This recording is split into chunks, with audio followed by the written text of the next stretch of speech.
C'est des gens qui me posent la question par rapport au véhicule à gagner. Je le répète, oui, c'est un véhicule qui sera offert sans aucune contrepartie d'acquisition de votre part, si ce n'est un abonnement, qui sera offert à l'un des 10 000 premiers abonnés. Et Allez, on se fait un petit tour de ce Clio V6 3 litres. Je vous propose qu'on se fasse un petit tour. Bon, la carrosserie est absolument irréprochable. Et on fait un petit tour de la carrosserie après de la caisse. Et après, je vous montre l'intérieur et le moteur. Puisque je pense que les puristes ils vont avoir aussi envie de voir ça. Ah si, il y a une petite anecdote qui va être intéressante de parler au sujet de cette voiture. Alors pourquoi ici c'est Lutetia ? Ce qui n'est pas le cas de toutes les Clio V6. Lutetia, pour ceux qui ont un petit peu de culture, je me la racle, mais j'espère pas dire de bêtises. Je crois que c'était Paris en Lutest, et je crois que c'était Paris. Et en fait, ça, c'était les véhicules qui devaient être exportés au Japon. Et puis du coup, elle n'est jamais partie. Parce qu'ils n'avaient évidemment pas le droit de mettre sur le marché japonais en fait Clio, donc ils l'avaient appelée Lutetia, et celle-ci elle n'est jamais partie. Je crois que si je dis pas de bêtises, c'est la raison pour laquelle elle s'appelle comme ça. Voilà, moi je la trouve quand même assez sublime.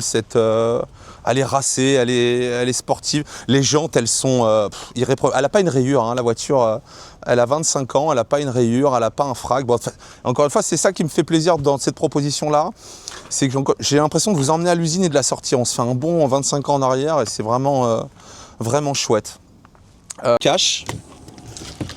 Hop. On va mettre comme ceci, on ne va pas l'abîmer.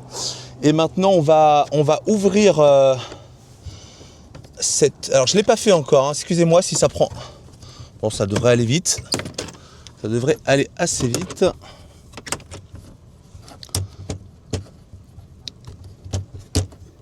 Ah, voilà.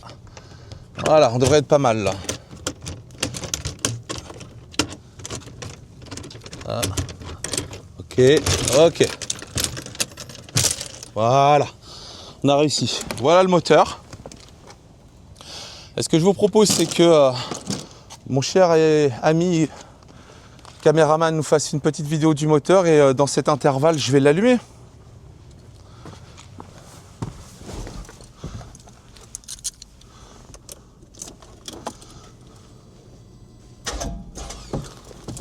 Ah, si je laissais la vitesse et que j'embrayais pas, les gars,